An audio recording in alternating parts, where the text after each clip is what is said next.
సంవత్సరాలు అయ్యాక కూడా ఇప్పటి వరకు దాన్ని పూర్తి చేయలేని చెత్త ప్రభుత్వము, ఒక చేతగాని ప్రభుత్వం ఉండడం మన రాష్ట్రానికి పట్టిన కర్మ. అలాగే అధికారంలోకి వచ్చాక ఈ 4 ఏళ్లలో వాళ్ళు చేసిన అప్పులు 10 లక్షల కోట్ల రూపాయలు.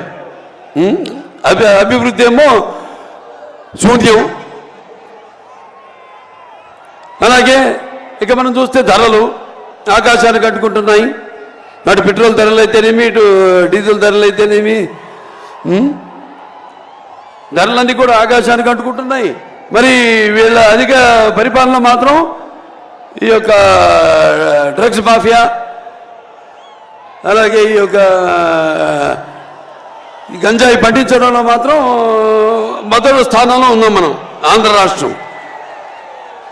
అలాగే ఈ యొక్క వైకాపా నాయకులు ఎక్కడ పడితే అక్కడ ల్యాండ్ స్కామ్లు, శాండ్ స్కామ్లు, కోట్ల రూపాయలు దోచుకుంటున్నారు. అలాగే ఇక మన 5 కోట్ల తెలుగు ప్రజల యొక్క కళల రాజధాని అమరావతి అభివృద్ధి చేయకుండా దాన్ని గాలికి వదిలేశారు.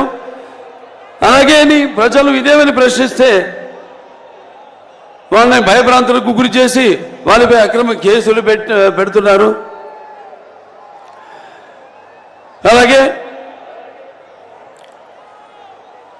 మన అమరావతి రాజధాని కోసం భూమిని ఇచ్చిన రైతులు వాళ్ళు ఏదైనా ఉద్యమాలు చేస్తే, లేకపోతే చట్టాల్ని ఆదుకుంటే వాళ్ళని అడ్డుకుంటున్నారు. వాళ్ళు ఈ యొక్క ఉద్యమాన్ని కొనసాగకుండా వాళ్ళపై అక్రమ కేసులు పెట్టడం, వాళ్ళని కూడా అరెస్ట్ చేయడం జరుగుతుంది. ఇవాళ మనం చూస్తున్నాం అన్ని రంగాల్లో మనం వెనకబడిపోయాం. పరిశ్రమలు రావట్లేదు, యువతకు ఉపాధి లేదు. మరి ఈరోజు మనం ఆనాడు పొదుపు సంఘాలు ఏదైతే చంద్రబాబు నాయుడు గారు ప్రారంభించారో, మన ఆశా కార్మికులు కానివ్వండి, లేకపోతే మన డ్వాక్రా మహిళలు కానివ్వండి, వాళ్ళందరి పైనపై వాళ్ళకి ఎన్నో వాగ్దానాలు చేసి ఆ పాదయాత్రలో జీతాలు పెంచుతామని, టీఎల్ లేవు, డిఎల్ లేవు, అసలు మన పోలీసులకు వస్తే వాళ్ళకి అలవన్సులు లేవు, ఏజెన్సీ అలవన్సులు లేవు, ఏమీ లేవు. అందరిపై పెత్తనం చెల్లించడం, యథా రాజా తథా ప్రజలాగా ఇక తప్పని పరిస్థితుల్లో అందరూ కూడా అటు అలా ప్రవర్తించాల్సిన ఒక పరిస్థితిని వాడు సృష్టించారు. ఇవాళ హిందూపురం ఉంది, నేను ఇక్కడ ఎమ్మెల్యేని. అక్కడ మేము ఒక ప్రభుత్వ ఆసుపత్రిని బ్రహ్మాండంగా కార్పొరేట్ లెవెల్లో దాన్ని అభివృద్ధి చేయడం జరిగింది. మరి ఈనాడు చూస్తే కుక్కలు, పందులు ఇవన్నీ తిరుగుతున్నాయి లోపల. డయాలసిస్ యూనిట్స్ పెట్టాం, 12 డయాలసిస్ యూనిట్స్. ఇవాళ అభివృద్ధి పనులను కూడా మేమే చేసుకోవాల్సి వస్తాం. నేను, మా నాయకులు అయితేనేమి, మా కార్యకర్తలు అయితేనేమి. అక్కడ రోడ్ల నుంచి కూడా వీళ్ళు ఒక్క రోడ్డు వేసిన పాపానికి పోలేదు, ఒక్క లింక్ రోడ్డు వేసిన పాపానికి పోలా, ఒక్క గొయ్యి కూడా మడితో పూడ్చిన పాపానికి పోలేదు. సిసి గారు అన్నారు, ఏ యుద్ధం ఎందుకు జరిగిందో, ఏ రాజ్యం ఎన్నాడుందో తారీఖులు దస్తావేజులు కాదో ఈ చరిత్రకు అర్థం.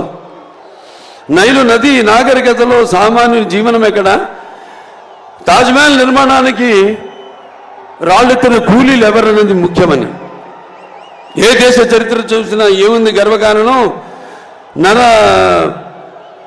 ఈ మానవ చరిత్ర సమస్తం పరపీడ పరాయత్వం. ఏ దేశ చరిత్ర చేసినా ఏముంది, ఒక బానిసలుగా చేయడం ప్రజల్ని, అలాగే నరాంతకులు చరిత్రలో ప్రసిద్ధి గాంచడం అని. ఇవాళ అదే జరుగుతుంది మన రాష్ట్రంలో. ఒక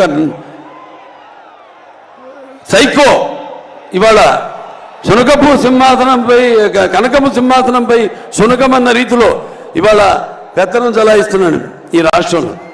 ఓ పని చేద్దాం, లేదంటే ఇవాళ చంద్రబాబు నాయుడు గారు వేసిన బీజం హైదరాబాద్లో ఐటీ అభివృద్ధి కానీ, సైబరాబాద్ కానీ, లేకపోతే ఈ గ్రీన్ఫీల్డ్ ఎయిర్పోర్ట్ కానివ్వండి, లేకపోతే ఫ్లైఓవర్లు కానివ్వండి, వీటిలన్నింటినీ మిగతా ప్రభుత్వాలు ఏమీ వాటి జోలికి వెళ్ళలేదు. అభివృద్ధి పదం అభివృద్ధి అనేది జరుగుతూ ఉంటుంది, అది ఈ దేశంలో ఎక్కడైనా అభివృద్ధి జరుగుతుందంటే అది ఇక్కడ హైదరాబాద్.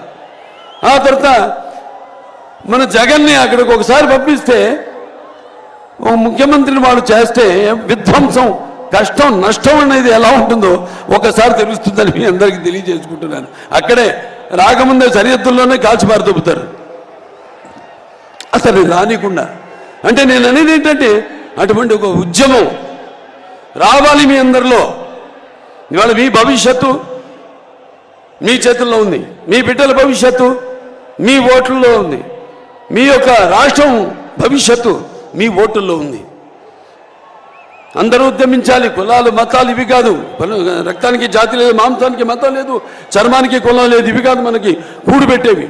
ఇవాళ అందరూ మన ఆంధ్ర రాష్ట్రం వైపు చూసి అవహేళన చేస్తున్నారు, నవ్వుతున్నారు. కొంతమంది అయితే అసలు చాలా మటుకు అసలు ఆంధ్ర రాష్ట్రం గురించి పల్లెత్తు మాట అంటలేదు.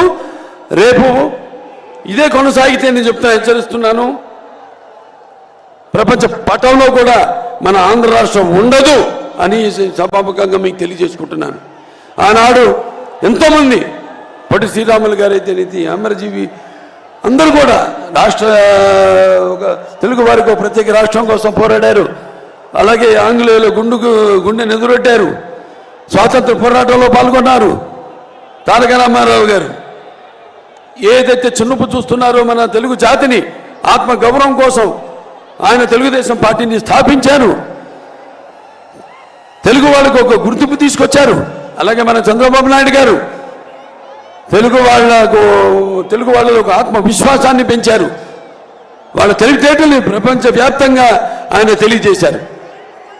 మరి ఇప్పుడు పరిస్థితి వాళ్ళ చాలా దారుణంగా ఉంది.